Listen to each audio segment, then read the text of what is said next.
За сайн байцгаана уу? Намайг Оюун Цэцэг гэдэг Худалдаа үйлдвэрлэлийн их сургуулийн нэгтлэн бодох бүртгэл санхүүгийн тэнхимийн эрхлэгчээр ажилладаг. За энэ жил ерөнхий боловсролын сургуулиа төгсөж амьдралын шинэ хугацааны мэргэжлээ сонгож байгаа орхид хөвгүүдтэй зориулаад Худалдаа үйлдвэрлэлийн их сургуулийн нэгтлэн бодох бүртгэл санхүүгийн тэнхимийн хэрэгжүүлдэг хөтөлбөрийн талаар товчхон мэдээлэл өгье гэж утсан юм аа. Манай тэнхим бол үндсэндээ нэгтлэн бодох бүртгэл, банк, санхүү, даатгал гэсэн хөтөлбөрүүдээр мэргэжлэлтэн бэлтгэж гаргадаг байгаа.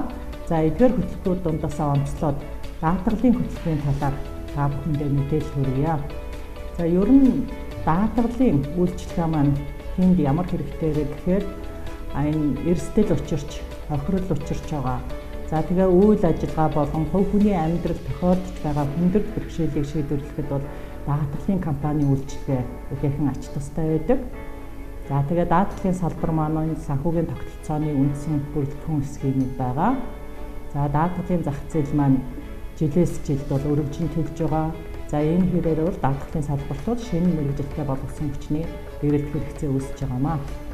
За манай сургуулийн даатгалын хөтөлбөрийг сонгон суралцсанаар та бүхэн ямар мэдлэгтэй болох вэ гэхээр даатгалын онол баргацын үйлсийг судлахын зэрэгцээ, за даатгалын компани, даатгалын салбарт гараад ажиллах, даатгалын үйл ажиллагааг зохион байгуулах, за удирдах энэ бүхий л ур чадварыг бол эзэмшиж гарна.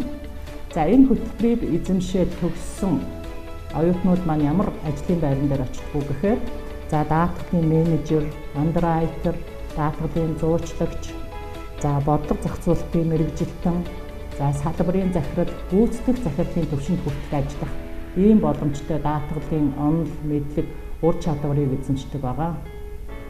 Ингээд та бүхнийг худалдаа үйлдвэрлэлийн их сургууль тэр дундаа нэгтлэн бодох бүртгэл санхүүгийн тэнхимээс хэрэгжүүлж байгаа хөтөлбөрүүдийг сонгож, за ирээдүйн амьдралынхаа гарааг зөв эхлүүлэхийг хүсэж байна. Ингээд та бүхний ажил, үйлс, мэргэжлийн сонголт, за ирээдүйн хөдөлмөрийн замналч нь дардан байх болтугай гэж өрөөё.